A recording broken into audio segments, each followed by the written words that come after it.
Bien, bonsoir. Donc tout d'abord, merci à vous tous d'être présents et d'assister à cette conférence. Je voulais remercier aussi la direction de l'école qui nous permet d'utiliser cet amphi.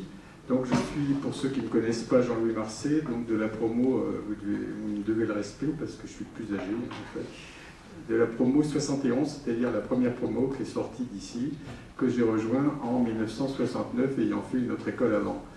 Donc j'ai le plaisir d'accueillir deux camarades. Tu peux mettre le transparent d'après. Parce que je voulais juste rajouter qu'en fait on renoue avec une tradition sur les essais en vol qui a 10 ans, enfin plus exactement 13 ans, puisque la première fois c'était grâce à un étudiant qui s'appelle Thibaut Monteau, qui normalement maintenant travaille à DGA Essais en vol, je crois qu'il est à Istres si ma mémoire est bonne. Et c'est celui d'ailleurs, pour ceux qui suivent un peu les actualités de l'école, qui a créé avec deux autres, Révèle. Alors Révèle, ça ne dit peut-être rien à certains d'entre vous, enfin vous demanderez après au cocktail, vous discuterez avec Auguste, qui a repris le flambeau quelques 13 ans après, ou 14 ans, parce que je crois que c'était 2012, la création de Révèle, qui est un ULM rigide qui est en construction ici et qui sera après opéré par alors sans jeu de mots, par l'aéroclub de Revel et non pas Révèle. Voilà, donc j'ai le plaisir d'accueillir deux camarades. Donc, alors je ne sais pas dans quel ordre je dois vous présenter, sachant que oui, si on revient en arrière, je voulais juste dire qu'on a fait un premier dîner en mars 2013. Et on a même fait la même année une conférence. Alors le dîner était ici, et la conférence était à l'ENSICA. Donc Hugues a participé à deux des événements, et l'autre dernier événement qui était le 4 février, où il y avait également Hugues et Jean-Philippe. Et il y avait également, sur les deux premiers événements, il y avait Claude Lelay, que certains d'entre vous connaissent, qui est une référence en tout cas pour nous, et puis pour Airbus aussi, je pense. Donc j'ai le plaisir, ils nous ont fait l'amitié d'accepter de faire une présentation, donc je vais leur laisser la parole. Après, on va essayer de tenir dans une demi-heure, trois quarts d'heure de présentation. Après, il y a les trois brillants étudiants de première année qui sont là, qui sont donc Auguste, Marc-Alexandre et Thomas, qui animeront les questions. Et après, il y aura un cocktail qui est en préparation dans le hall. Donc voilà, donc. Alors, vous avez deux micros, un micro sans fil et un micro. Un, deux. Bon, bonsoir à tous. Donc, moi, je m'appelle Jean-Philippe Côté, je suis ingénieur navigant d'essai et j'étais sur ces bancs, enfin, c'est pas les mêmes bancs, mais dans les années 90, en 90, je suis sorti. Voilà. Et maintenant, je suis directeur de la partie essai en vol pour Airbus commercial. Hugues Van Astichel, je passe à SPO, qui est sorti en 89. Après un petit passage à Armélian, je fais 10 ans au CEV. Et j'ai quitté le CEV en 2000 pour rejoindre Airbus, donc il y a un petit moment. Et je suis pilote d'essai expérimental. Et maintenant, je m'occupe plus, étant un des anciens, je m'occupe des projets d'après-demain pour conseiller le bureau d'études pour les sujets d'après. Bon, eh bien, nous on a choisi de vous présenter quelques planches très générales. On ne savait pas trop le niveau auquel vous vous attendiez, mais ce sera un support pour vos questions. N'hésitez pas à rentrer dans des détails un peu plus techniques si vous le souhaitez. Voilà. Donc, le but aujourd'hui, c'est vous expliquer. Enfin, moi, mon but, c'est surtout d'essayer de vous faire comprendre comment les essais en vol interviennent dans le parcours global de la construction industrielle d'un avion commercial.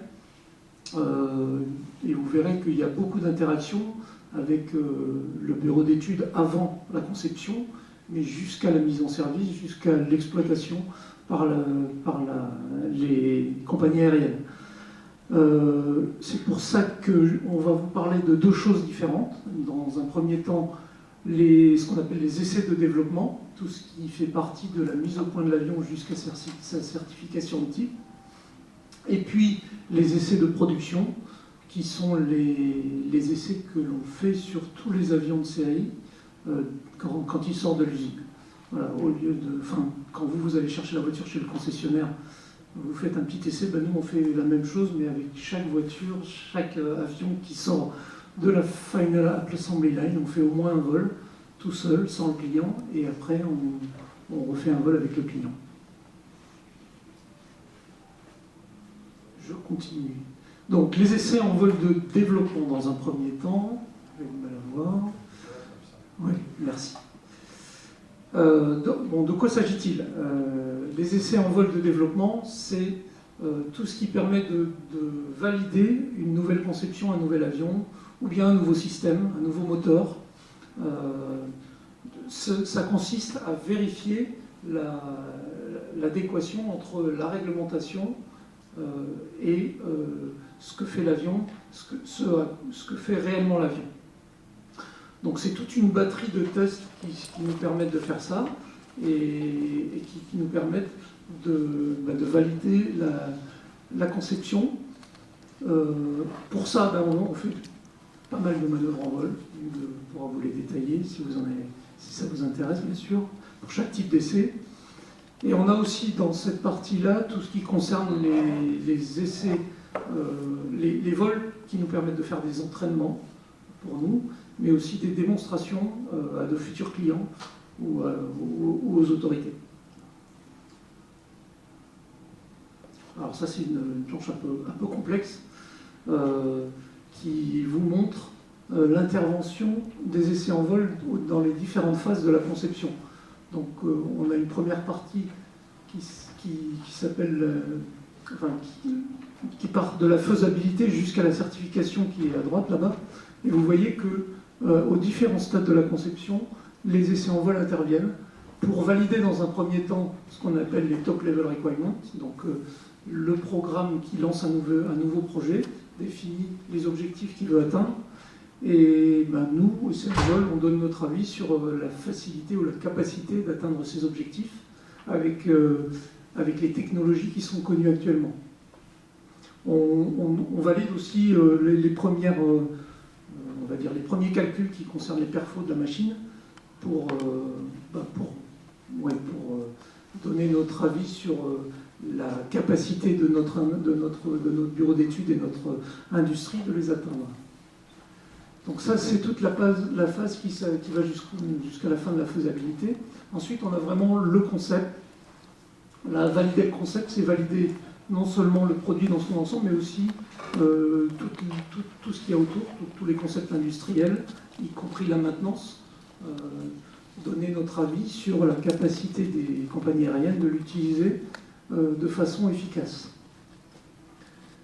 Je vais passer enfin à la fin du design, donc la validation du plan de certif, et notamment pour tout ce qui fait partie de ce qu'on appelle le means of compliance numéro 6, qui sont tout ce qu'on doit démontrer en vol pour valider la conception par rapport à la CS25, qui est la réglementation pour nos avions. Voilà, c'est à peu près tout ce que je veux dire sur cette planche. Tu veux rajouter des choses? Oui, on intervient beaucoup en soutien au bureau d'études et puis au programme. Et assez souvent, on soutient tous ces gens-là pour discuter avec les autorités qui ne sont pas toujours bienveillantes. Je ne parle pas des autorités européennes, mais parfois il y en a d'autres. Sur des sujets, parfois il faut discuter. Et c'est un travail en équipe entre les ingénieurs et nous pour donner les arguments et convaincre que la démonstration qu'on va faire est adéquate. Ça prend du temps pour en parler après. On va vous expliquer. Ouais. Une campagne d'essai dans son ensemble, c'est environ 1 an, on va dire, sur un programme maintenant. Je ne parle pas du 350, enfin si, le 350 c'était 14 mois. 380 c'était beaucoup plus. 18. Là j'ai pris un exemple très générique qui correspond à une évolution d'un produit actuel qu'on fait en général avec 2 prototypes. Hein. Le premier étant dédié, on va dire, à l'ouverture de domaine, aux qualités de vol, aux perfos, ouais. Et le deuxième proto, il est en général plus dédié au système, au moteur et aux campagnes d'essai à l'extérieur. Pourquoi? Parce qu'en général, ils ont des installations d'essai différentes, pour faire des mesures différentes. Ils ne sont pas forcément interchangeables, parce que s'ils sont interchangeables, il faut mettre les mêmes types de mesures sur les deux avions. Et ça représente beaucoup de temps et beaucoup d'argent. Et encore une fois, ce qu'on veut, c'est ramener des résultats, donc il faut absolument que toutes les mesures fonctionnent. Donc on essaye d'avoir deux avions différents avec des objectifs différents. Mais globalement, on a les 3 premiers mois qui sont dédiés à l'ouverture de domaine, les 3 mois d'après qui sont de la mise au point, et puis la fin de la campagne, c'est plus la certification. On embarque les autorités avec nous, et puis on leur montre, ou pas, on leur montre tout ce qu'on sait faire avec. Voilà. Tu veux ajouter quelque chose? Non. Alors, les difficultés. Les difficultés, c'est que les programmes, bien sûr, eux, ils veulent un programme d'essai qui soit efficace, rapide, et qu'on fasse l'essai le jour où ils ont prévu qu'on fasse l'essai. Hein, bon, notre boulot, c'est de l'optimiser, ce programme, hein, et 1 an qu'on a devant nous, il faut qu'on arrive à faire passer toute la batterie de tests qui a été définie. Mais pour ça, on a besoin d'avoir la bonne météo avec la bonne configuration de l'avion, le bon pilote qui est bien entraîné, et le jour où on en a besoin. Donc tout ça, ça demande une réoptimisation permanente. Le bureau d'études, lui, il veut tout essayer. Donc ça, je vous le dis pour les jeunes, si un jour vous êtes au bureau d'études et que vous avez à définir des essais, posez-vous la question, est-ce que j'en ai vraiment besoin ? Est-ce que ça va me donner le résultat que j'attends? La troisième difficulté, c'est que les architectures, elles sont de plus en plus complexes, les systèmes sont de plus en plus complexes et interagissent entre eux. Et donc il faut être de plus en plus inventif dans les types d'essais qu'on fait pour valider l'aspect. Et puis le 4e challenge, c'est plutôt nous qui le posons tous les jours. Nous, ce qu'on veut, c'est un avion qui, quand on arrive le matin, il est prêt et il n'a pas de panne, ni sur l'avion, ça c'est une chose, ni sur l'installation d'essai qui parfois est capricieuse, parce que sur un avion, ce qu'on appelle un avion instrumenté de façon lourde, on a près on doit avoir plus de 600 000 mesures, dont 3 000 sont physiquement installées avec un fil particulier sur l'avion. Donc c'est une installation d'essai, c'est une petite bijou, enfin un petit bijou, une petite horlogerie. Voilà. Juste pour bien me rendre compte, 1 an d'essai en vol, dedans on va aller chercher le temps chaud et on va chercher le temps froid. Et le temps froid, mais moins 40, ça c'est pas n'importe quand dans l'année, et pas n'importe où. Donc si vous commencez les essais début janvier par exemple, c'est trop tôt pour faire les essais de qualification temps froid. Et donc juste 1 an après, il ne fait pas encore assez froid, vous avez raté le créneau. Donc faire les essais en 1 an, c'est intéressant. Il faut bien caler pour arriver à le faire. Alors, on peut dire cette partie-là, je terminerai 2 mois plus tard, mais il y a des compromis, des challenges, et on n'a pas toujours les conditions qu'on veut au bon moment. Et le temps froid, il nous est arrivé plusieurs fois, par exemple, de partir, et sur place, il nous manque 10 degrés, on a fait tout pour rien, on revient bredouille, et puis on reviendra l'année prochaine, ou à un autre endroit. Ouais. C'est pour dire que ça demande énormément de flexibilité pour arriver parfois à saisir et des accélérations fortes de tout le monde, les préparateurs de l'avion, le bureau d'études pour faire préparer tous les programmes, parce que les gens ne chôment pas, hein. Il faut l'écrire le programme d'essai, et parfois il faut accélérer en disant il y a une fenêtre de tir dans 15 jours, ah non c'était dans 1 mois, non, dans 1 mois j'ai piscine, c'est dans 15 jours. Et là, c'est tout ça qui est derrière, mais pour vous illustrer que la météo, Dieu merci, on ne la maîtrise pas.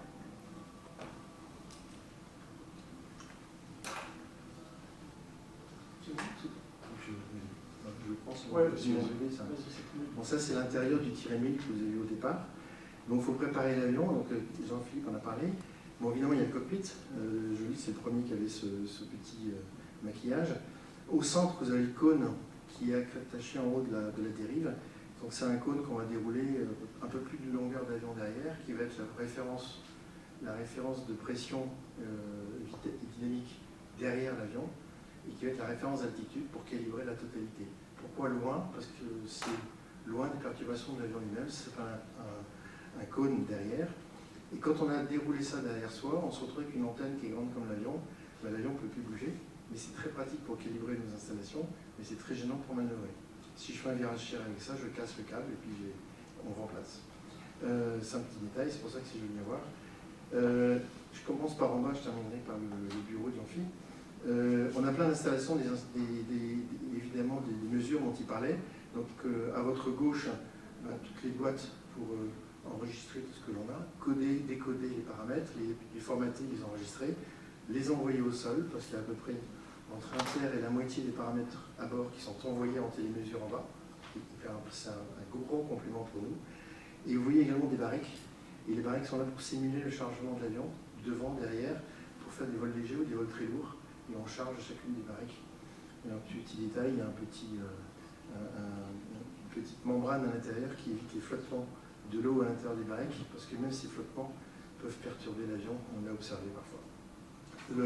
Tout ce qui est en orange au centre, les gros tuyaux orange, en fait c'est un cheminement pour nous en sécurité si on doit évacuer l'avion. Donc orange, c'est la couleur des sans-vol, c'est pour ça que c'est cette couleur-là. Et le petit meuble que vous voyez là, c'est une échelle et la trappe d'évacuation. On a ça très rarement dans les tout premiers vols et quelques rares vols dangereux, réputés dangereux. Mais j'ai dû faire peut-être une poignée de vols comme ça, c'est assez rare. Tout à droite, si vous arrivez à voir, vous avez des traits noirs, vous avez des petits traits blancs, il y a des mesures qui sont faites, donc là les traits noirs ce sont des mesures de pression électronique, donc c'est des petits capteurs piezo qui sont collés à la voilure, donc qui permettent d'avoir des mesures en temps réel, par pression, mais électronique, et ça évite d'avoir une mesure de pression comme on faisait autrefois, en amenant un petit tube au travers de l'aile, et en traversant l'aile, les ailes étaient trouées pour avoir des vraies mesures de pression. Là, c'est simplement un petit bandeau, c'est quand même plus économique. Puis on a une mesure qui est continue. Et qui est continue, exactement. Et donc on a à droite, le bureau de Jean-Phi, donc ça c'est le centre le bureau en vol évidemment. J'aimerais bien que son bureau oui. Donc c'est le bureau en vol, donc ça c'est le poste des ingénieurs au centre de l'avion, au centre de gravité de l'avion. Donc dans nos avions, il est loin du cockpit.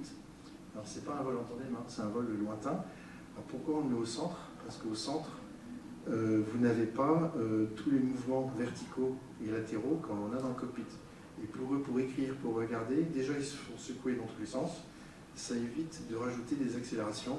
Donc en se mettant au centre de gravité, ça rend le travail plus facile. Voilà. Je crois que tu restes là. Ah non, c'est moi. Quelques exemples d'activités qu'on a avant de faire un premier vol. Donc, comme c'est moi qui fais la planche, j'ai choisi des bancs d'essai sur lesquels j'ai volé, sachant que je suis motoriste pour Airbus. Au départ, désolé, hein, j'ai changé un peu. Donc, vous avez une activité très importante avant un premier vol d'un avion, quand on ne connaît pas sa motorisation, c'est de faire voler le moteur sur un autre avion. Et c'est ce qu'on a fait pour la 400M. Sur un C-130, vous avez l'image ici, ce qui n'était pas une petite... c'était un beau challenge. Voilà. Je vais passer le Grizzly. Et... Ah non, mais il faut expliquer. Il faut que j'explique le Grizzly. D'accord. En fait, quand les premiers démarrages qu'on a fait du moteur, on a trouvé que ça criait comme un ours qui se réveille. Donc on l'a appelé Grizzly. Et on a appelé l'avion Grizzly, mais ça n'a pas plu à nos amis anglais, hein, qui ont dit jamais ça s'appellera comme ça. Ils avaient un mauvais souvenir d'un avion qui était baptisé Grizzly. Ils ne voulaient pas que cet avion-là s'appelle Grizzly aussi. Donc c'était un vrai problème diplomatique. L'image en bas au milieu, c'est pour vous expliquer que tout n'est pas carré, calculé, prévu comme il faut. Mais que parfois on a besoin d'un petit peu d'imagination et de système D pour que ça fonctionne. Donc sur A400M, on avait décidé de monter l'installation d'essai sur des palettes, de les charger dans l'avion. Et bon, à chaque fois qu'on freinait sur la piste, les palettes se tapaient les unes dans les autres et ça cassait parce que la fixation n'était pas vraiment bien prévue pour nos palettes. Et donc le seul moyen qu'on a trouvé pour arrêter de casser des choses, c'était de mettre des chambres à air de camion. Voilà. Ça marche. Tu veux parler du 380 ? On a le pendant à gauche, là, on a le Thierry 1000 encore, vous vous souvenez. Voilà le moteur en rose. C'est le moteur du 350 Thierry 1000 mis sur le 380 numéro 1 en position 2. Et là, ça permet de faire tous les essais. Le 380, entre guillemets, il s'en fiche. On lui met ce moteur-là, il ne voit pas la différence.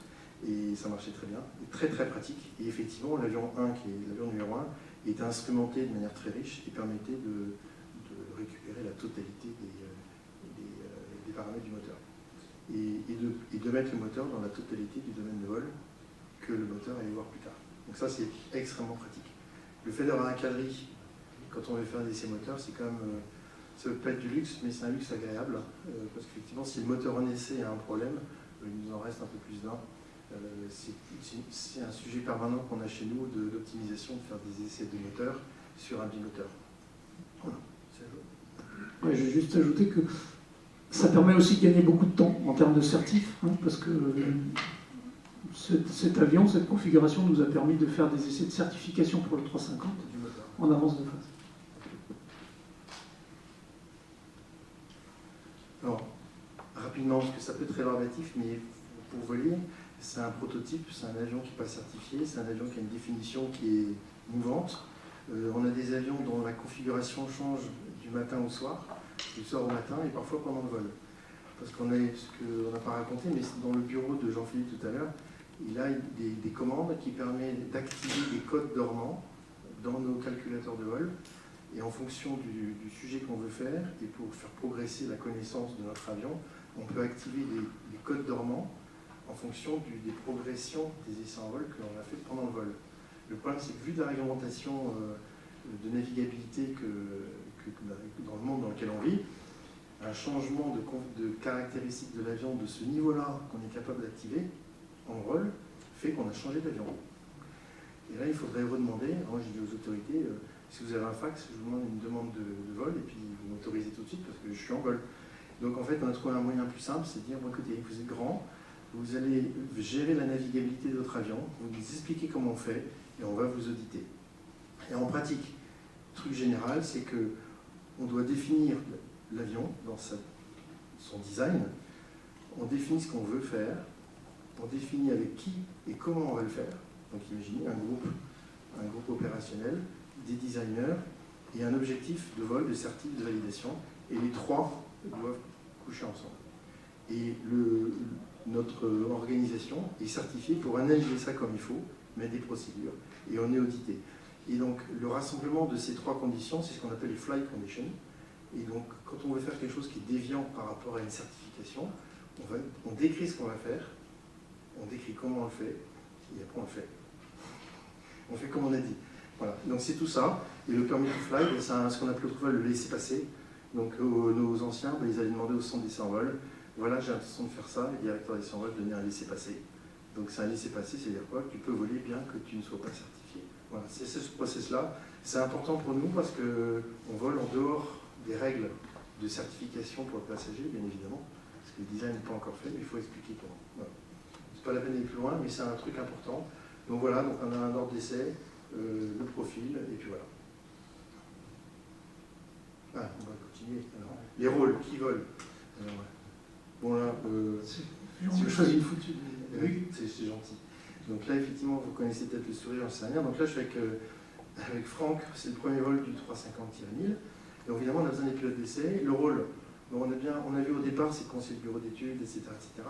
Mais bien évidemment, notre premier rôle, c'est de voler l'avion et de le ramener.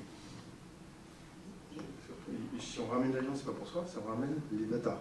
Et on ramène un avion avec lequel je peux faire le vol de demain. Ça paraît idiot, mais quand on part en vol, on se dit, est-ce que je ne vais pas prendre un risque crétin? Donc notre rôle pour la sécurité de ce vol est fondamental pour tout le monde. Tous les jours, on se dit, est-ce que c'est opportun de faire ce que je vais faire? C'est pas parce qu'on a peur, c'est parce que c'est idiot d'aller détruire un avion. Voilà. Donc en gros, le but c'est de faire le vol, le ramener et évidemment donner notre point de vue. Et on est les premiers utilisateurs d'un avion, on donne un point de vue, et on essaie de se souvenir quand on était tout jeune étudiant, là, quand on va arriver, on se met à la place de quelqu'un qui va transporter 200 passagers, ou 400, 500, 600, il a 200 heures de vol, il vient d'être breveté. Est-ce que c'est raisonnable? Ça, c'est important. Voilà. Et donc, effectivement, on a beaucoup de participation au sol, justement pour donner des avis, discuter avec les autorités, mais discuter avec le bureau d'études. Parfois, on a un avis qui peut décevoir, et notre première mission, c'est de l'expliquer. C'est bien de dire le design n'est pas bon, c'est mieux de expliquer pourquoi, et donner une bonne raison. Pas toujours évident, et c'est un rôle qui n'est pas à toi. Ah bon, d'accord. Bon, ben ça, c'est mon bureau, mais c'est pas moi. C'est pas mal. Juste pour illustrer le rôle de l'ingénieur navigant d'essai, donc effectivement on participe à tous les vols. Notre rôle est essentiellement de préparer le vol et de le conduire, c'est-à-dire préparer, c'est rassembler l'ensemble des demandes du bureau d'études sur une spécialité particulière et l'organiser pour que le vol soit optimisé. C'est-à-dire qu'on ramène le plus de résultats possible en le moins de temps possible. Et ça, c'est le rôle de préparation. Après, pendant le vol, on appelle ça le conducteur d'essai. C'est celui qui va donner le rythme du vol en disant quel point on va faire, comment on va le faire, rappeler comment on va le faire, parce que si on en a discuté avant ou si on a travaillé au SIMU, rappeler quels sont les risques de ce point, et puis après le point, de le valider avec nos amis de la télémesure, hein, souvent. Quand il faut valider un point, on n'a pas forcément tous les paramètres à notre disposition, et donc on attend parfois quelques informations qui nous viennent du sol de la télémesure. Je pense notamment au vol de flotteur, quand on accélère et qu'on sort progressivement de l'enveloppe de vol, on vérifie l'amortissement des modes. Ça, on ne peut pas le faire à bord. C'est le bureau d'études en bas qui est responsable, qui peut faire les calculs pour nous valider chaque point. Donc voilà. Juste, je voudrais dire, c'est qu'il y a un travail en binôme. Et on est commandant de bord en tant que pilote d'essai devant, mais c'est lui le directeur du vol. Cette ambivalence, et on est obligé d'être en phase pour aller chercher le point d'après, et d'être d'accord sur l'enseignement du point précédent, et d'être d'accord sur les objectifs et les conditions du point d'essai après. Si jamais il y a un désaccord entre nous, le plus sage, c'est de dire on rentre. On débriefe au sol, mais on rentre. Et donc, s'il y a une décision pour ramener l'avion qui est prise par les pilotes, c'est important, mais s'il y a une décision qui est prise par l'ingénieur d'essai responsable du vol, on obéit. C'est fondamental. Et ça, ce travail en binôme, il y a un cross-check et surtout un challenge mutuel permanent. Il peut me dire, Hugues, tu as raté ton point, tu as fait n'importe quoi. Ça arrive. Si. Non, avec toi, ça arrivera. Et je ne vous dirai pas ce qu'il dit dans ces cas-là, mais ça arrive. si, non, on le dira après. Mais ça, c'est important, ce travail en binôme, même si on est 4 parfois, mais il y a cette bivalence des deux rôles qui est extrêmement complémentaire. On verra, il y a une troisième personne. Oui, tu as raison d'insister là-dessus, parce que c'est la différence qu'on a avec nos collègues étrangers. Oui. Enfin, étrangers, nos amis. Non français. Voilà, non français.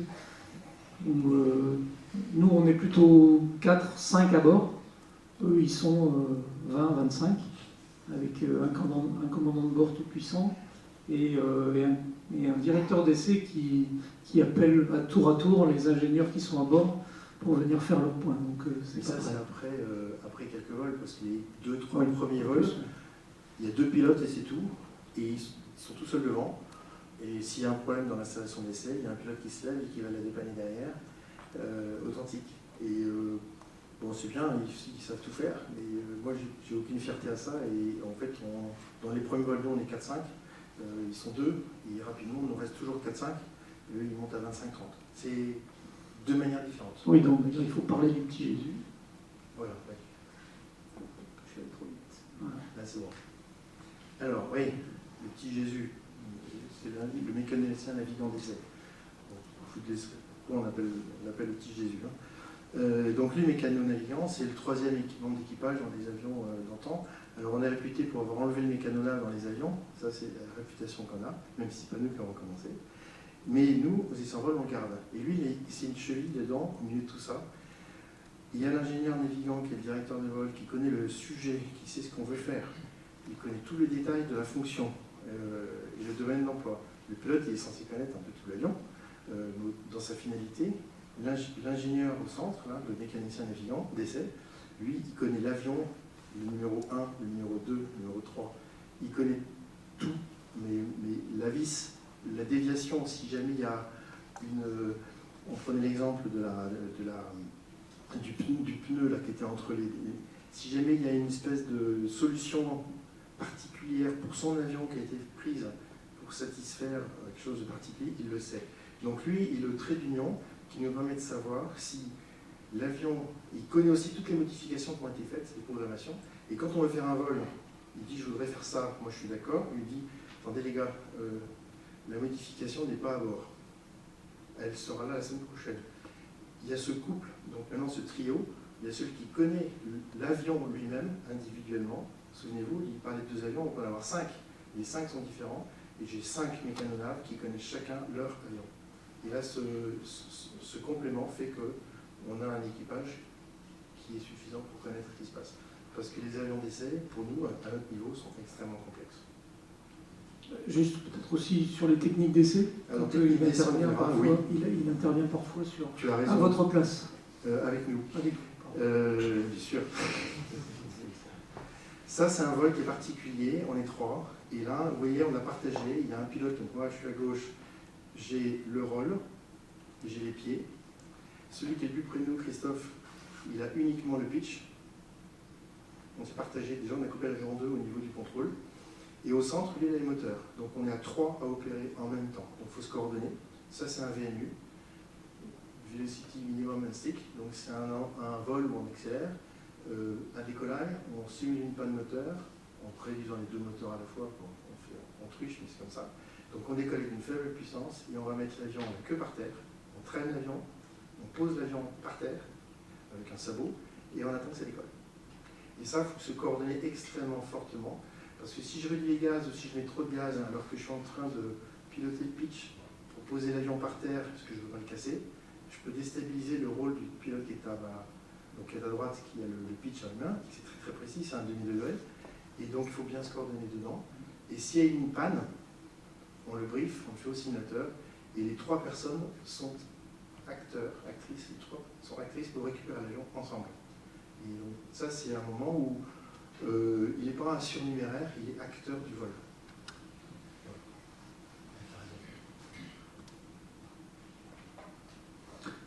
Qu'est-ce qu'on attend d'un équipage d'essai?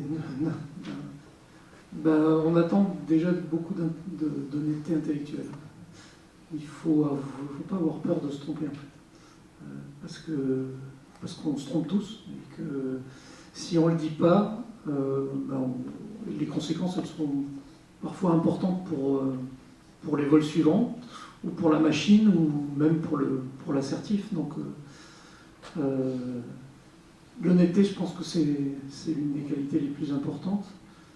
Bien sûr, ça vous l'avez tous, hein, avoir envie, être curieux de la chose technique. Hein, et puis, beaucoup de stabilité émotionnelle. On passe quand même par des phases où il y a un petit peu de tension. C'est intéressant parfois. Et tu l'as dit, un esprit d'équipe.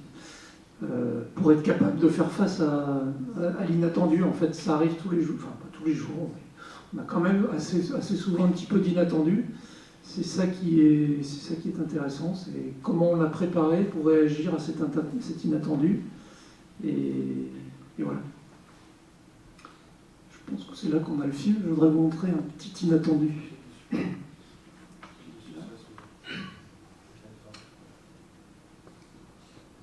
Alors, je vais peut-être vous le passer plusieurs fois. C'est le PFD, donc le Primary Flight Display du premier vol du 330 Neo-800, le deuxième avion 330 Neo qu'on a fait voler, je crois que c'était moi je vais dire une bêtise, 2016-17. Vue de l'intérieur. Voilà, vue de l'intérieur. le roulage et le décollage. Je vous le commenterai après, regardez l'échelle de vitesse.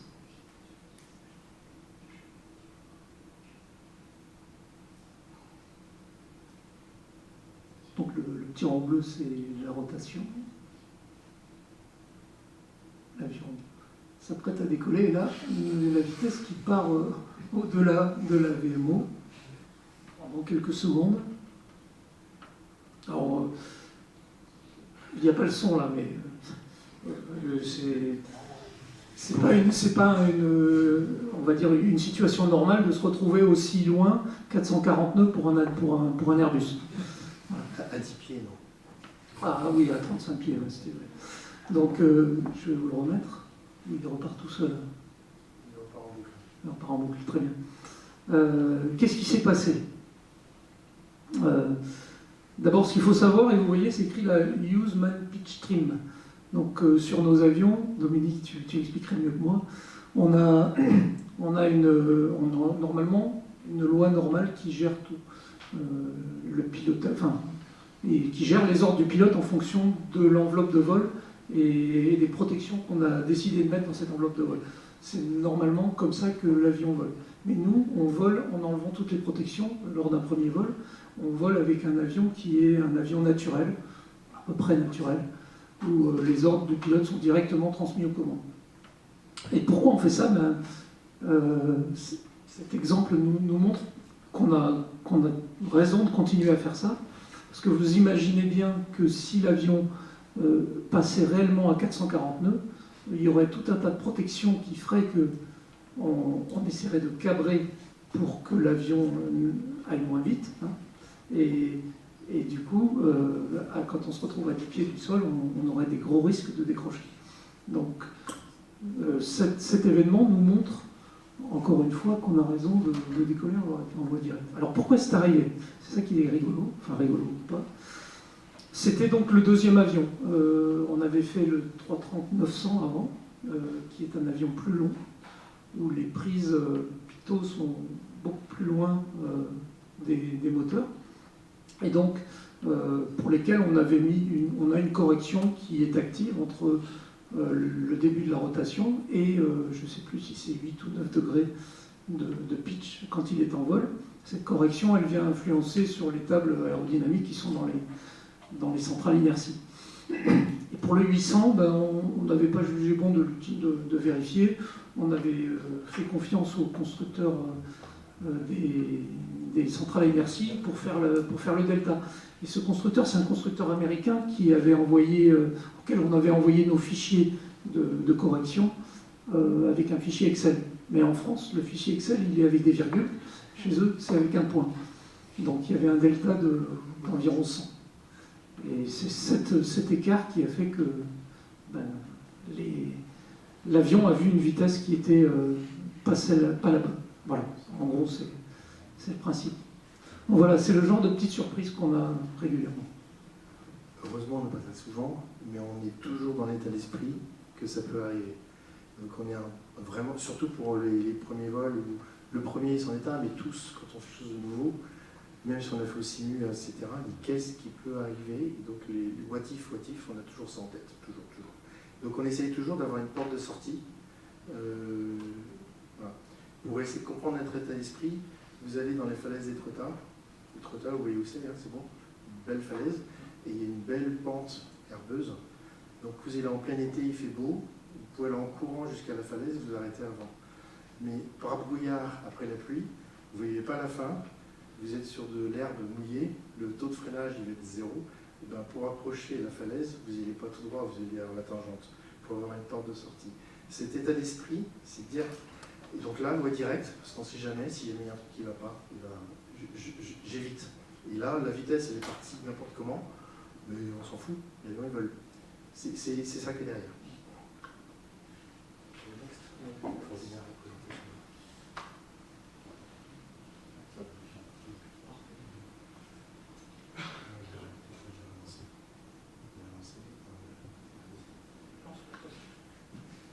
Le croco, c'est pour moi. Ouais.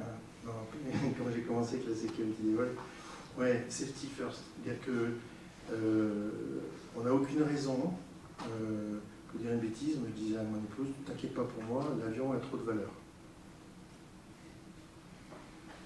D'accord, voilà. En gros, il n'y a pas de raison d'aller tuer des gens et d'aller casser un avion. Je vais arrêter d'être provocateur. Pour aller chercher un résultat, si jamais le résultat va amener à la destruction de l'avion. C'est Dieu. Voilà. Et alors souvent les gens disent oh, il fait chier, il a peur. Un nombre de fois on m'a dit Hugues, t'as peur? Non. Mais en général, quand il y a un accident, très souvent, quand on regarde, quand on fait l'analyse, et là il y a des endroits où on a laissé passer, on a fait des impasses. Volontaire ou pas, c'est pas ça le problème. On peut faire des impasses soi-même. Il m'est arrivé des événements, a posteriori, j'aurais pu le trouver avant. Et quand vous réfléchissez que vous êtes arrivé, vous êtes passé à ça, et que vous auriez pu faire autre chose avant, en fait vous râlez parce que vous dites flûte, j'aurais pu le trouver avant. Voilà. Donc il faut beaucoup de... Qu'on parlait d'humilité, dire que non, moi je vais y arriver, il n'y a pas de problème. Non mais ça je vais trouver, quoi qu'il vienne, je vais trouver la solution en vol. Une solution à laquelle j'ai réfléchi avant, je vais la trouver en vol facilement. Si je dois trouver la même solution en temps réel, nada. Et ça m'est arrivé. Petit exemple, première sortie. Et là, on parle de connexion. Je croise un pilote qui me dit réfléchis à la panne de frein. Je vais faire une accélération arrêt. Panne de frein. Et là, en marchant, réfléchis à quelque chose sur lequel je n'ai pas pensé avant. J'ai eu la panne de frein après. Mais vous regarderez, quand vous avez un frein qui ne freine pas, alors que vous freinez sur les deux freins à la fois, l'avion il part. Et curieusement, il faut arrêter de freiner. Alors que vous voulez vous arrêter. Si vous n'avez pas réfléchi avant, c'est pas possible. Parce que vous n'avez pas le temps. Et le fait d'avoir mis petite graine en disant réfléchis à ça, en fait, il m'a permis de se... parce que j'ai réfléchi au sujet avant. C'est une petite illustration, mais j'étais tout jeune à ce moment-là. Donc là, merci l'ancien, il m'a redonné un truc. Donc, safety, connection between people, il faut se partager les choses. J'ai fait une bêtise, je te la partage, parce que j'ai pas envie que tu la fasses. Il est hors de question que tu refasses la même bêtise, il est trop bête. Là, il y a un doute, on partage, ça peut être un doute, et il y a les autres, et on discute. Et il est important qu'on puisse émettre un avis, et puis rester toujours, il y a ça, mais rester un peu en veille. Alors il ne s'agit pas de mordre le voisin, il s'agit de mordre le risque, on est d'accord. Hein. Mais la safety, c'est important. Alors il y a des gens qui sont très précaution. Oui, il y a une nuance entre être précautionneux et appliquer à la lettre le principe de précaution selon la Constitution. Je ne vais pas rentrer dans le débat ce soir. Mais safety first, c'est ce qu'on va vous transmettre. Merci. On est en retard, Jean-Louis, je suis désolé. On va essayer d'aller un peu plus vite sur les essais de production. Je pense que c'est... Hein, et puis il y avait des questions après. ouais. Pour laisser plus de temps aux questions, c'est pas la peine qu'on vous rappelle l'implantation d'Airbus dans le monde, les différentes parties. Je vais peut-être aller juste au profil. Voilà ce qu'on fait. Le profil de vol d'un essai de sortie de chantier, c'est juste pour vous montrer. C'est un vol qui prend environ 2h30, 3h, quand il n'y a pas de perfo. Et on va valider tous les systèmes. On a une partie au début du vol où on va s'assurer que les commandes de vol fonctionnent bien et que tout est bien attaché à bord. Parce qu'un avion qui sort de chaîne, il peut avoir un élément qui n'est pas bien accroché ou un fil qui est pas bien connecté. Donc ça, on va le chahuter un peu. Puis après, on monte, essayer les systèmes, tous les systèmes, conditionnement d'air, radio, moteur, enfin, tout ce qui est à bord de l'avion. On a construit un profil qui est à peu près toujours le même selon la famille d'avions. D'ailleurs, je suis allé regarder par curiosité il y a quelques jours celui de Concorde, il y ressemblait déjà. Sauf qu'il y avait un petit passage en supersonique qu'on ne fait plus. Voilà. Bon, on va vous laisser poser des questions. Sur peut-être ce passage-là pour vous dire que même sur nos avions de production, on a une installation d'essai. Elle est beaucoup plus légère, mais on va se piquer sur le réseau de l'avion et on a une émulation à bord qui nous permet de valider en temps réel les points d'essai. Ça nous permet de gagner beaucoup de temps. On a aussi la la capacité d'installer à bord des petits enregistreurs, soit de vibration, soit de température, et aussi un enregistreur de bruit qu'on peut analyser en temps réel. Voilà. Ah ben c'est à vous.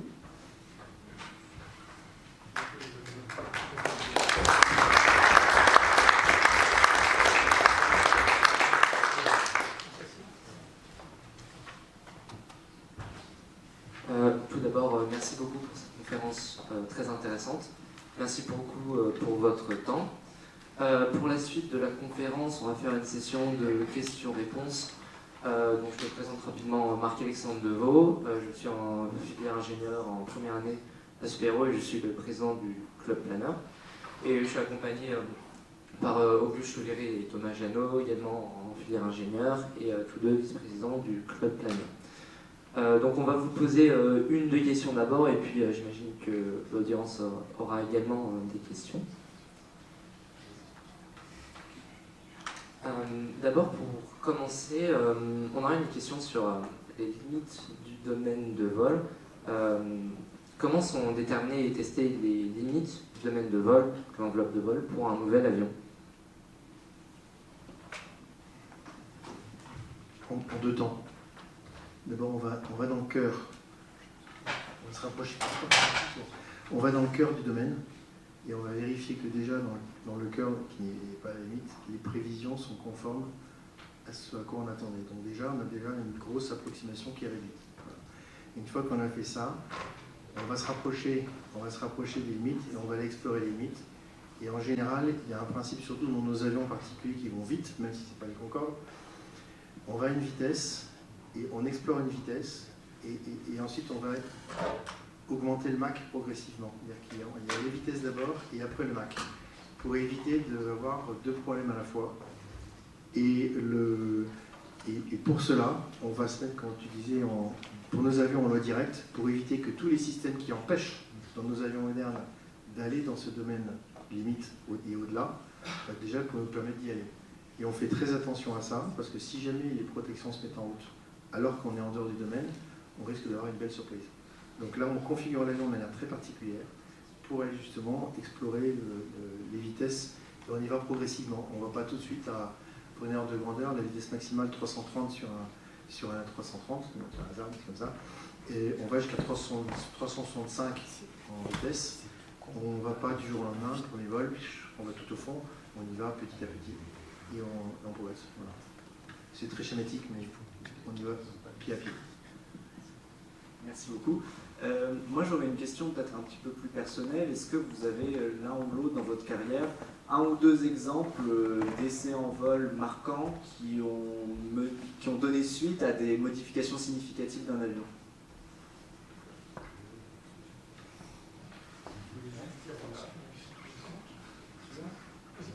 Oui, je voulais juste dire qu'on a un problème technique, c'est tout bête, on n'a pas la clé qui nous permet d'allumer l'amphi. Donc, j'ai essayé de trouver une solution, il n'y en a pas. Donc, je suis désolé, vous serez dans le noir, ou dans la pénombre, on va dire. Alors moi j'en ai un. 400M. À 400M, au premier vol, on était en loi directe, tout allait bien, l'avion volait droit. Et puis, quand on a mis la loi normale, l'avion s'est mis à osciller. En latéral. Parce que la loi normale, elle fait forcément du bêta 0. Enfin, elle se bat pour ne pas faire de dérapage. Et donc, l'avion, en permanence, dès qu'il avait une petite perturbation, il oscillait pour garder un dérapage nul. Voilà, donc ça a conduit à faire des petites modifs aéros et mettre des générateurs de tourbillons pour stabiliser tout ça.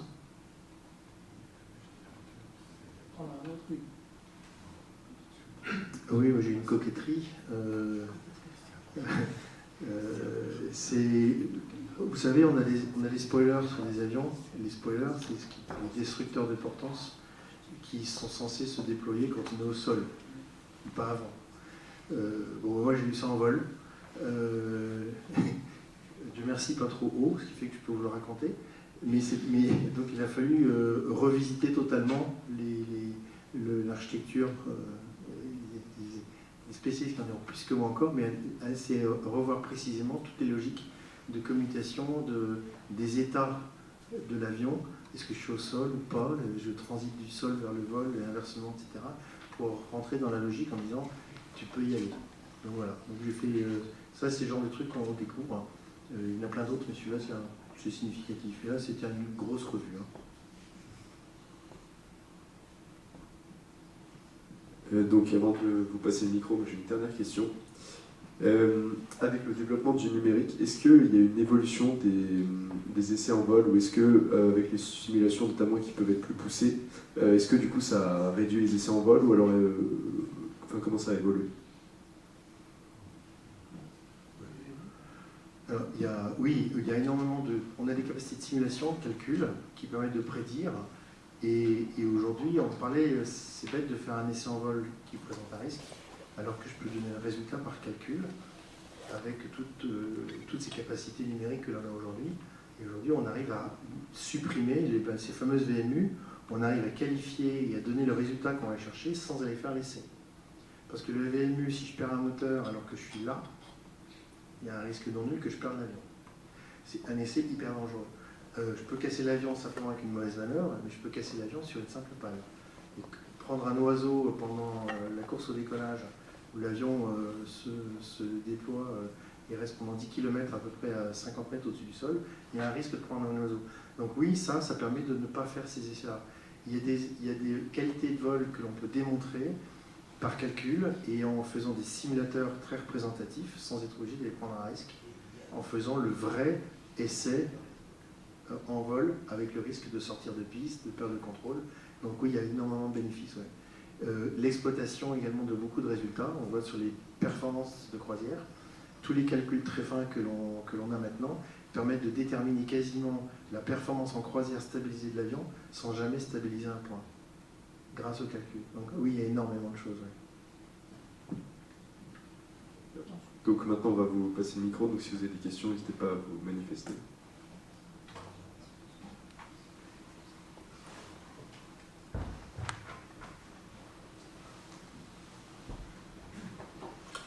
Merci beaucoup pour votre présentation.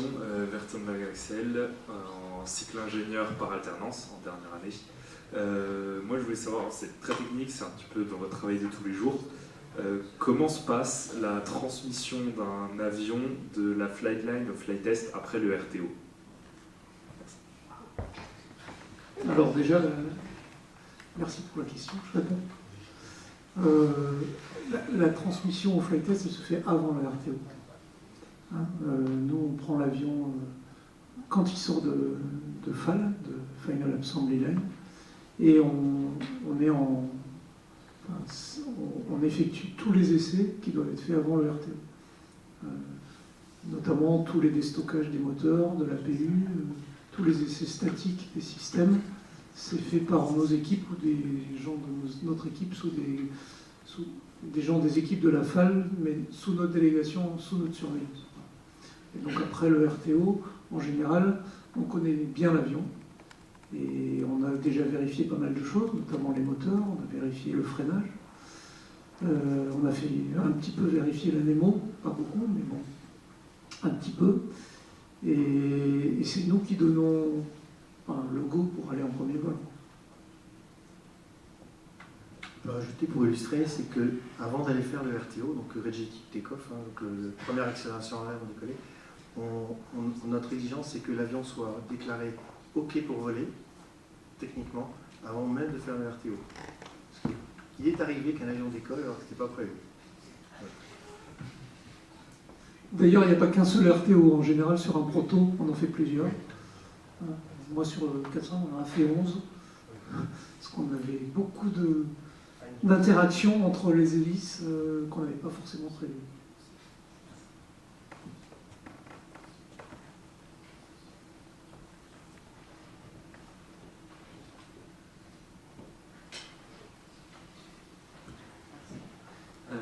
Bonsoir, merci pour votre présentation d'abord.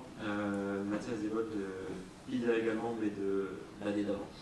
Je travaille pour Airbus, en sous-traitance, sur les activités crochet QVSD.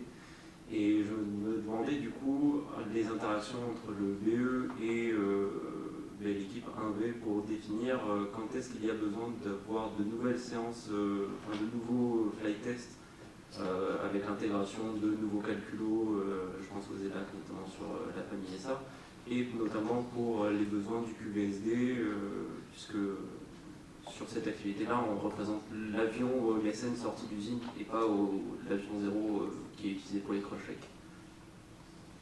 Là, si c'est clair. Tu vas vite me dire si j'ai bien compris. Hein. Là, il y a beaucoup de cas différents. Alors, si c'est un avion qui sort, dans ce que tu dis, c'est un avion de production, hein, je pense, mais il y a peut-être un nouveau calculateur qui arrive là-dedans et une nouvelle configuration. Et là, il y a une grosse nuance. C'est lorsque le bureau d'études définit un nouveau logiciel dans un calculateur, ou alors il y a une nouvelle boîte avec le même logiciel mais dans une nouvelle boîte, c'est l'obsolescence technique. Donc bref, il y a un nouveau machin. La grosse question, c'est est-ce que le nouveau matériel et son logiciel à l'intérieur est certifié sans avoir besoin de voler? Ça, c'est fondamental. Ça, c'est la règle. Est-ce que c'est certifié sur papier? Ce qui peut être très bien.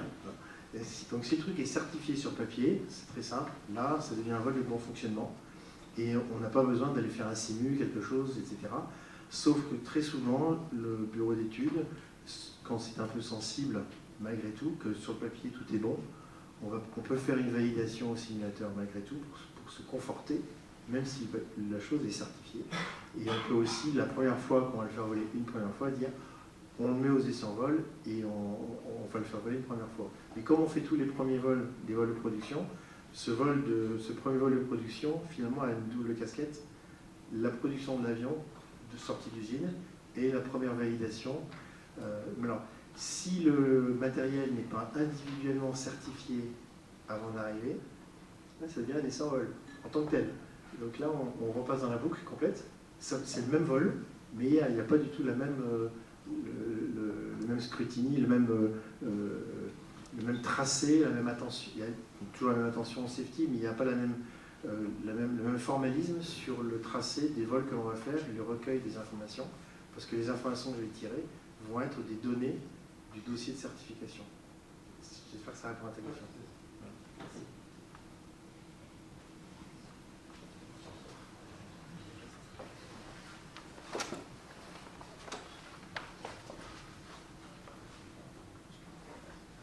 Bonsoir, merci pour votre présentation.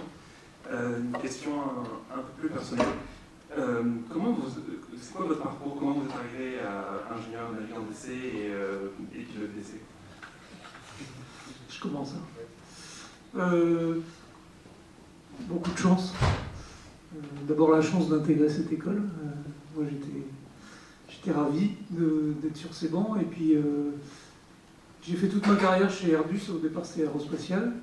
J'ai fait quelques années de bureau d'études, du support technique sur un avion de sport de prestige qu'on connaît avec un nez pointu.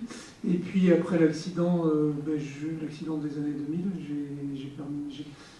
je suis rentré aux essais en vol pour suivre la formation interne d'ingénieur navigant d'essai de classe 2 pour faire des essais de production.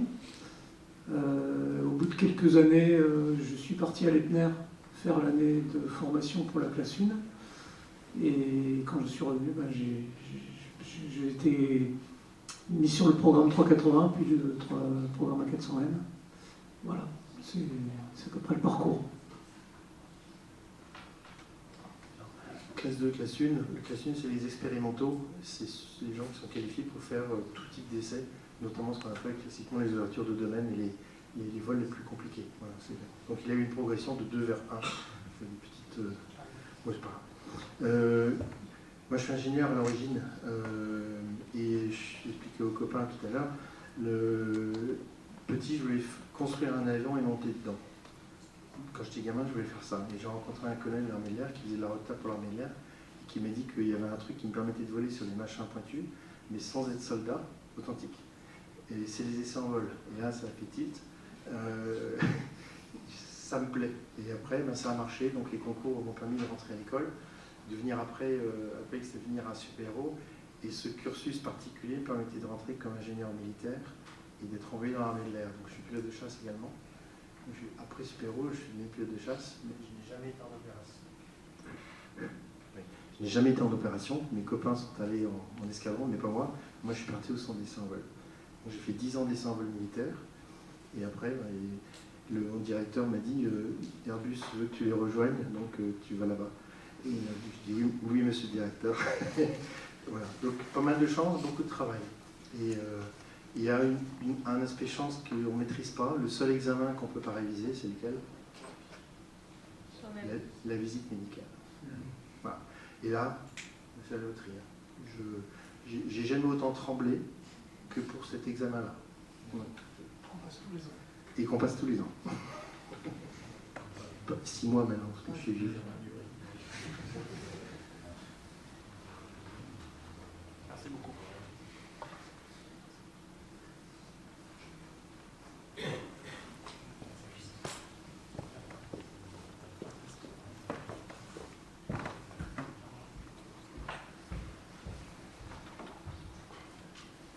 Si vous voulez bien, je vais vous faire sortir du domaine de vol d'aujourd'hui, d'une question plus générale.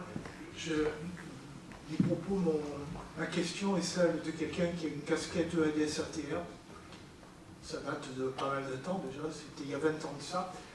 Je prêchais pour que tous les vols en dessous de 2 heures de vol se fassent en turboprop.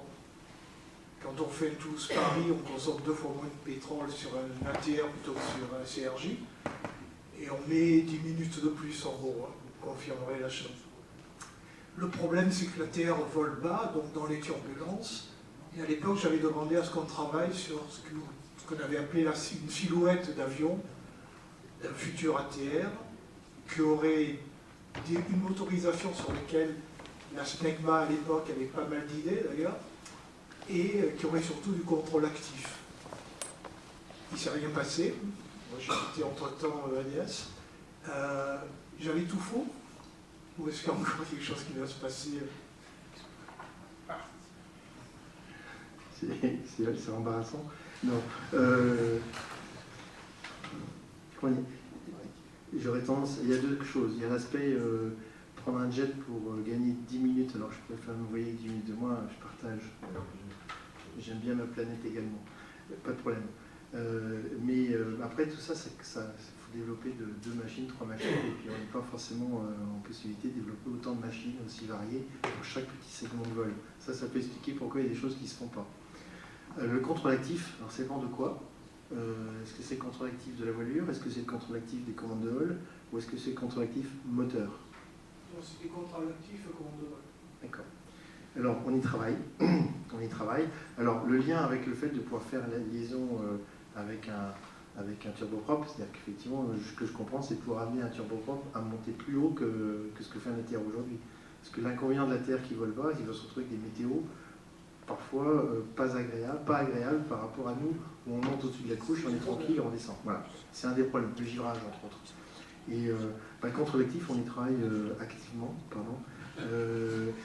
Non mais c'est tout bête. Moi je m'occupe de l'avion que vous avez vu au tout départ, l'espèce de citation qu'on appelait Airbus Citation Bonjour. Et donc c'est un avion sur lequel on essaye des nouvelles formes de voilure, beaucoup plus allongées, et des nouvelles commandes de vol, dont des actuateurs électriques, et des choses avec des nouvelles formules, et même des commandes de vol conformes et qu'on va déformer plus que déployer. Et donc on travaille à tout ça et on va l'expérimenter sur cette voilure-là. Donc ça, évidemment, pour avoir des contrôles différents et potentiellement avec une dynamique encore plus rapide que les commandes de vol que l'on a traditionnellement dans un avion aujourd'hui. Donc ça, ce contrôle actif, on y travaille. On va faire normalement ce qu'on appelle du contrôle actif de flotteur. C'est-à-dire que si la voilure est très longue, ben, elle va flotter un peu plus. Est-ce qu'on peut contrer ça? Alors je vais être très chauvin. Mais on a un avion magnifique aujourd'hui qui vole avec du contrôle actif de ses voilures, c'est le 380. J'invite à taper sur internet la valse des ailerons et vous verrez, c'est magnifique, c'est exactement ça. Et simplement parce que pour contrer les modes de flottement de la voilure, qui fait quand même 45 mètres de long, hein, chaque demi-voilure, on utilise activement à la source les ailerons pour stopper ces oscillations internes. Donc il y a des embryons, ça commence. mais on y travaille. Donc ça va être pas ça qui va nous donner un turboprop demain. Je ne le verrai pas. Mais en revanche, le contrôle actif des commandes, lui, on y travaille.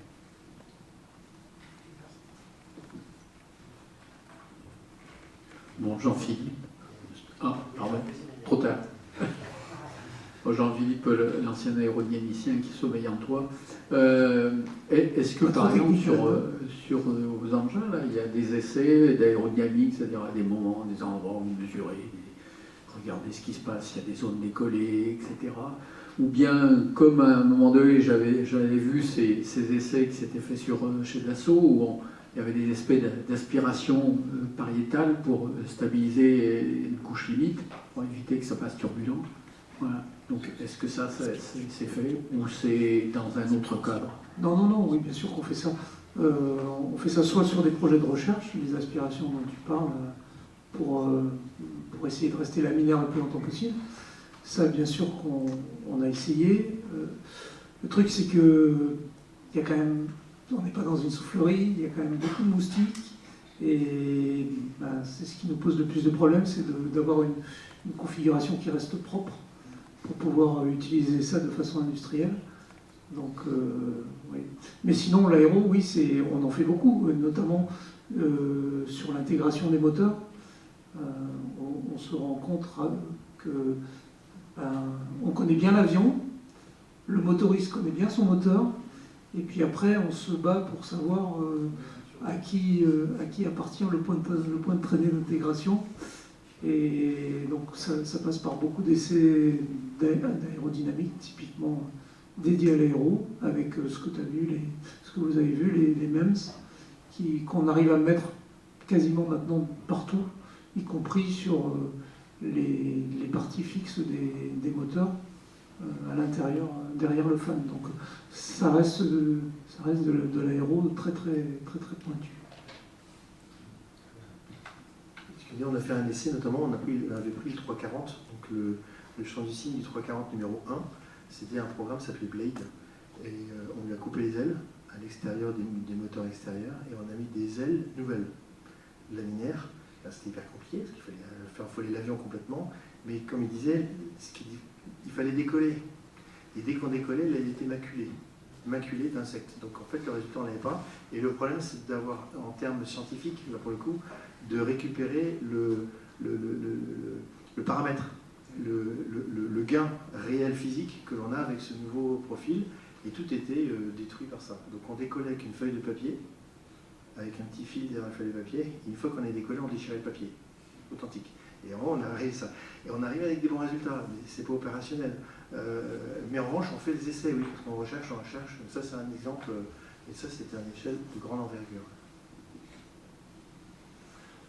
Ouais, bonsoir, Philippe Nicolas. L'avion, une fois qu'il est passé entre vos mains, il est livré à la compagnie aérienne et il vit sa vie. Il est maintenu, de temps en temps il passe à des grandes visites, donc il est complètement dépioté et il est réassemblé.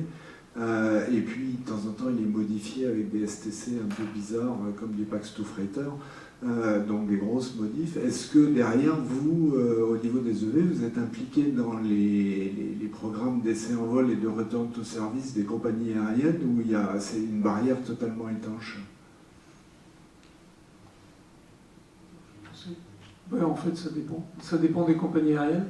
Si elles ont un bureau d'études suffisamment solide pour justifier leur STC et pour faire leur check flight de retour en service, ils le font sans nous. Mais il arrive fréquemment que pour des STC, notamment le Pax2 Freighter du 321, on nous demande notre support et on envoie soit un ingénieur, soit un ingénieur, un pilote, pour effectuer les essais qui permettent de certifier la modif.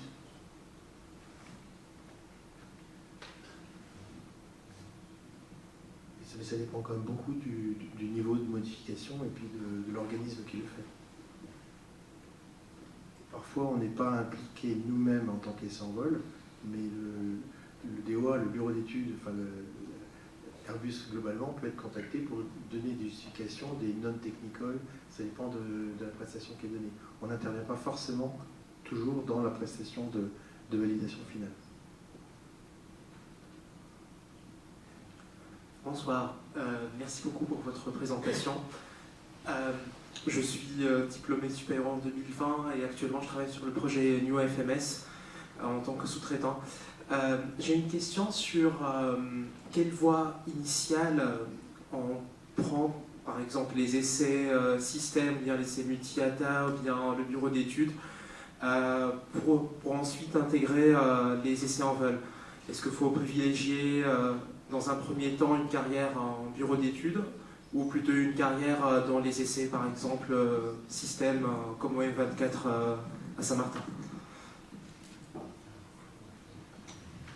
Je vais te donner une réponse moi, que j'ai donnée peut-être 200 fois, ça n'a pas marché 200 fois. Hein.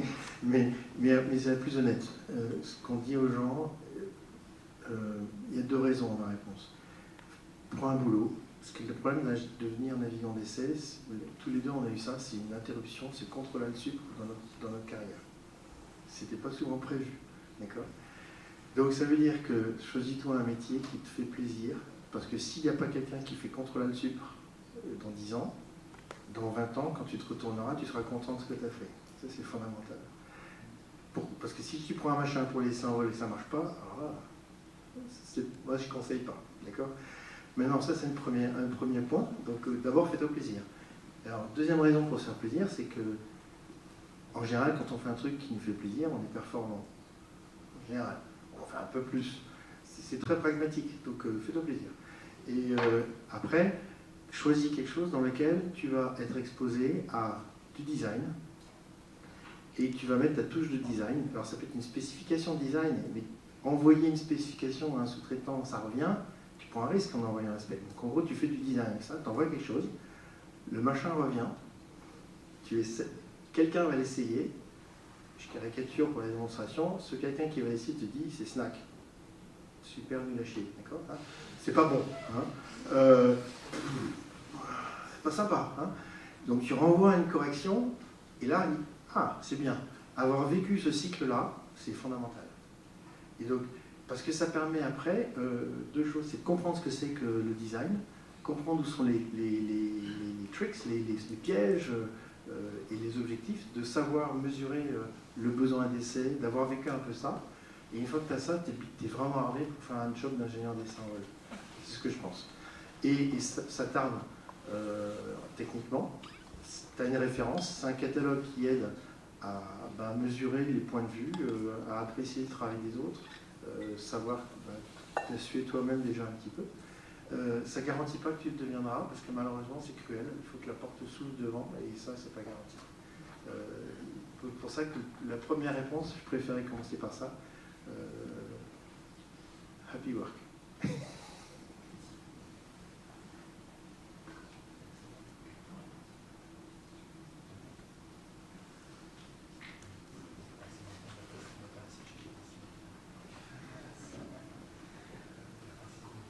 Bonsoir, je me présente Mathias Razafandrombo, élève fonctionnaire contrôle aérien. Ma question se tourne sur comment ça se passe la préparation d'un vol d'essai, en particulier les non-go-go, les réunions avant pour une journée typique, et ainsi que la coordination avec les services ATC ou les essais pendant le vol.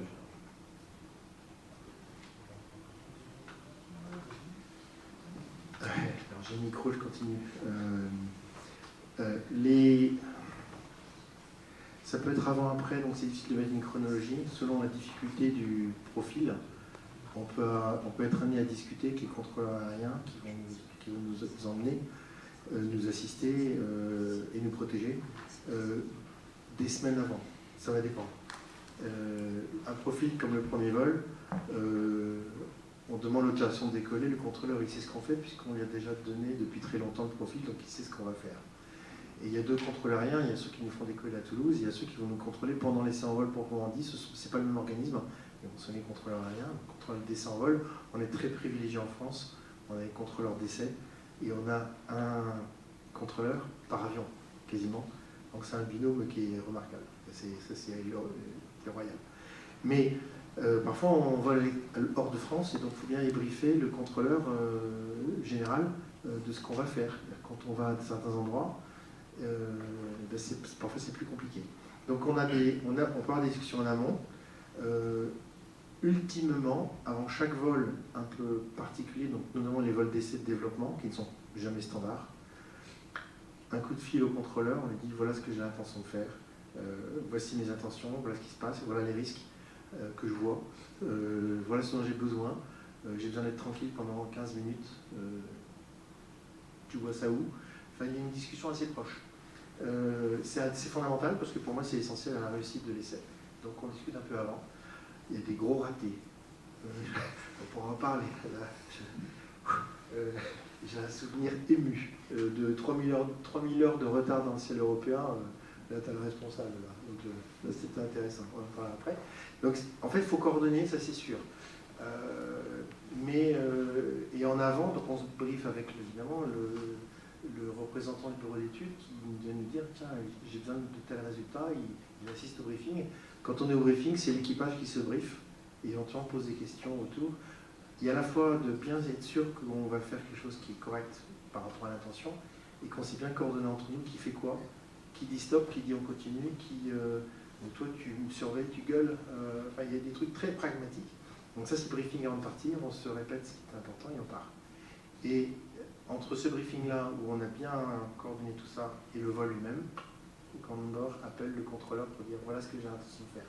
Ça c'est une caricature de tous les jours, mais parfois on peut avoir des discussions plus longues. Moi j'ai eu des essais que je suis allé briefer 15 jours avant, en me déplaçant moi-même au centre d'essai de contrôle pour leur dire voilà ce que j'ai l'intention de faire. Il y a un vol où il aurait fallu que je le fasse avant le vol. Alors je suis parti, on part à 4 avions. 2 avions parallèles de gros, hein, un 747 et un 380. Devant et au-dessus, il y avait un Falcon 20 qui était 3000 pieds au-dessus. Et puis derrière, moi j'étais dans un 318 et puis je reniflais le sillage des 2 avions. Voilà. Et là, on était parti pour traverser la Méditerranée. Et moi j'appelle le contrôleur parce que c'est un vol en patrouille, quoi. J'ai besoin de 200 nautiques tranquilles. Voilà. Pas de problème, il y a les 2 zones. Mais on ne s'est pas compris tous les deux. En tout cas, moi j'étais tranquille, j'étais serein, parti, tranquille.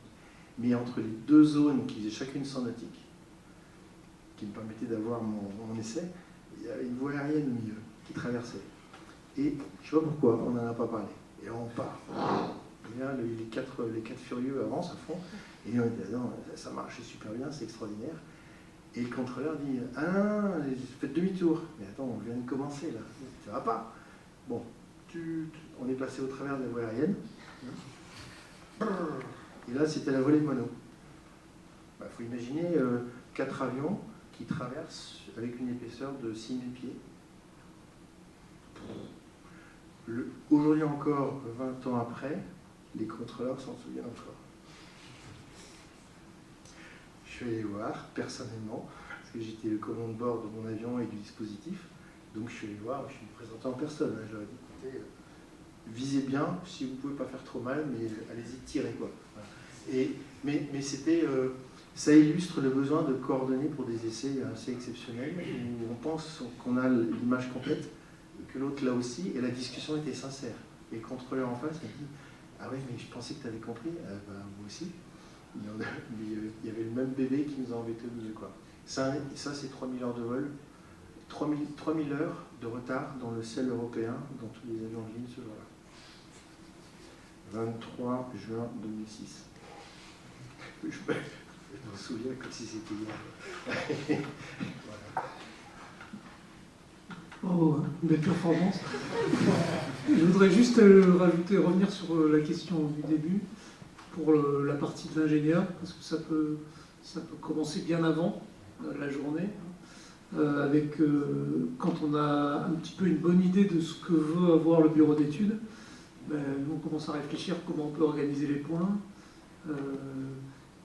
On va voir nos pilotes pour discuter avec eux des manœuvres qu'on imagine pour ramener les points. Est-ce que ça leur paraît raisonnable? Dans quelles conditions il faut les faire? Est-ce que c'est facile, pas facile? Est-ce qu'il faut qu'on aille répéter au simu? Donc tout ça, ça peut prendre beaucoup de temps avant de pouvoir effectivement arriver au briefing et se répartir les rôles. Donc, il y a une ingénierie des essais en vol qui est importante à leur niveau, c'est que quand ils font un programme d'essai, il y a une optimisation des points pour qu'ils s'enchaînent les uns derrière les autres. Et le même programme de vol, tu le fais dans un sens ou dans l'autre, il y a un vol qui va faire 2 heures, il y a un vol qui va faire 4. Et celui qui fait 4 heures, tu ne vas pas le faire, tu n'as pas le pétrole. Donc c'est l'enchaînement des points logiques du point de vue de la prise de risque progressive avec l'enseignement, plus de la géométrie, d'énergie et de positionnement de l'avion en vitesse. Il y a toute une alchimie, et cette ingénierie d'essai, qui est une vraie ingénierie, que je trouve, d'arriver à ordonnancer le vol de manière safe, efficace. Je te donnais juste un exemple. Le bureau d'études qui te demande de faire un rallumage moteur sur un bimoteur au sommet de l'enveloppe de rallumage à la vitesse maximum, ben ça se prépare parce qu'il faut couper le moteur. Il faut le mettre au ralenti avant de le couper. Ça, c'est pour le préserver. Il faut le couper. Il faut accélérer à la bonne vitesse pour pouvoir rallumer exactement au temps précis où ton bureau d'études t'a demandé de rallumer. Si tu dois le couper pendant 3 minutes, il faut que 3 minutes après l'avoir coupé, tu sois au bon endroit du domaine de vol sur un seul moteur. Donc tout ça, ça se prépare. Ce qui fait que pour rallumer à 10 000 mètres, on va monter à 12 500 mètres, accélérer à fond, et on fait une descente pour arriver au bon endroit, tac, on démarre. Et là, c'est une préparation de presque 10-15 minutes avant de faire le rallumage.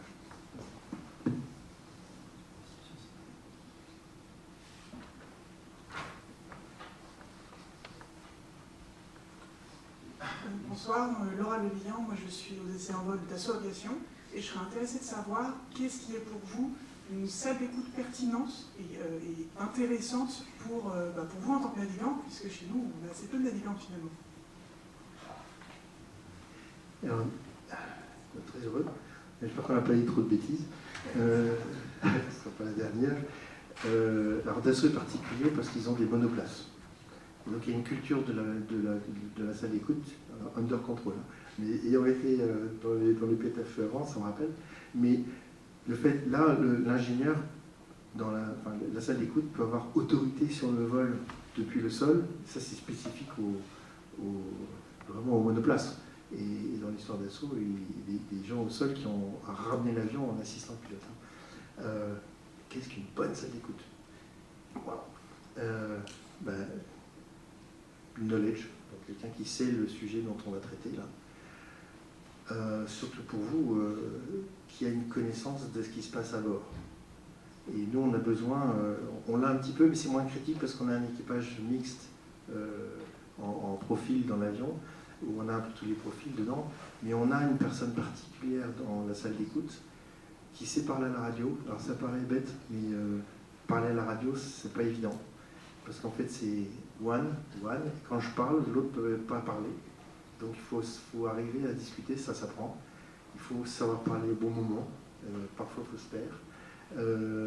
La manière de parler à un équipage qui peut-être est stressé, c'est pas évident. Donc on a des gens en salle d'écoute qui sont notre interlocuteur, et même si c'est pas le spécialiste technique du sujet, il va être le bon relais, pour des raisons humaines et pour des raisons techniques. Mais dans la salle d'écoute, il faut des gens qui connaissent le sujet, qui soient bien armés en termes d'accès aux informations, aux exploitations en temps réel. On parlait du flotteur, des images assez extraordinaires avec un spécialiste flotteur. Il a l'exploitation temps réel de ses amortissements dans lui et il a tuné son graphique parce qu'il cherche une chose, il veut le voir. Et on a fait des vols comme ça. Et il nous donne une température. La température, c'est un code à l'époque, on dit c'est bon, sur la température, on savait où on pouvait continuer ou pas. Et lui, il savait ça. Et on a une vidéo, je me rappelle, où le gars dit c'est bon, on passe à la suite. Alors c'est pas lui qui va dire c'est bon, c'est le responsable d'écoute qui va parler. Et donc il y a tout cet ensemble, une bonne organisation pour que les informations soient là, que eux puissent avoir aussi une bonne sensation un bon compte rendu de ce qui se passe à bord. Dassault, il y a une voie G. Alors la voie G, c'est la transcription en temps réel de tout ce qui se dit à bord, de tout ce qui s'entend à bord, qui est envoyé en bas. Et donc la salle d'écoute entend tout ce qui se passe. Ça, c'est hyper intéressant. Je crois que vous avez la voyager qui est partagée en partie au contrôleur. Hélas, pour le voisin derrière, pas nous. Moi, en 26 ans, j'ai pas réussi. Nous, ce qui se passe à bord de nos avions n'est pas envoyé au contrôleur. C'est comme ça, c'est la culture. Et ça, pour que quelqu'un ait envie de te parler du sol, pour te dire quelque chose, de savoir ce qui se passe à bord, ça donne une fenêtre, voire une opportunité, voire l'opportunité d'interrompre. Moi, j'ai eu un cas d'un vol qui était benin, à 400, mais comme ça. On part pour faire le vol Emerelec, où on couple tous les générateurs électriques et l'avion part en mode girouette, donc il a la petite hélice pour donner l'électricité à bord. Donc l'avion est accroché à ses batteries et ça, voilà. Évidemment, on peut la remettre, mais on l'a déjà fait une première fois, c'est bon. Et là, c'était un vol, pas de routine, c'était un vol plus simple, où on voulait vérifier que la procédure, telle qu'elle était spécifiée une dernière fois pour la certifier, la procédure était bien écrite. Ça l'écoute ou pas? Oui, voilà, ça l'écoute, voilà, ça l'écoute. Oui. Et là, je dis, je voudrais une fréquence pour la salle d'écoute. Je veux une fréquence avec la salle d'écoute. Mais on n'a pas besoin pour certifier. Si, je la veux. Là, je fais un caprice, je la veux. On est parti. Donc, on avait une fréquence pour... On a 4 postes radio, mais en Emerelec, on n'a plus que 2. Donc, il y en avait un pour le contrôleur et un pour la salle d'écoute. Et on fait. Et l'ingénieur, avec moi, dit, elle est telle page. Et on suivait scrupuleusement la procédure. Donc, ça arrivait, ça arrivait, ça arrivait, ça arrivait. Et puis, à un moment, il y a une petite voix. Vous pouvez regarder la page ELEC, s'il vous plaît. Et j'ai dit, non, c'est pas le moment, plus tard. Répète, plus fort. Il a répété. Et en fait, ils avaient, eux, regardé la totalité de l'avion et ils avaient vu que la page ELEC n'était pas bien du tout. Qu'est-ce qui s'était passé? Le transfo redresseur qui chargeait les batteries était en panne. Donc, mon avion volait bien, mon cockpit était bien, mais il était sur batterie. Il me restait 3 minutes. Il me restait 3 minutes. La salle d'écoute m'a ramené l'avion. Parce que je suis allé au simulateur. Si j'avais pas eu la salle d'écoute, l'avion se serait éteint. Voilà. Et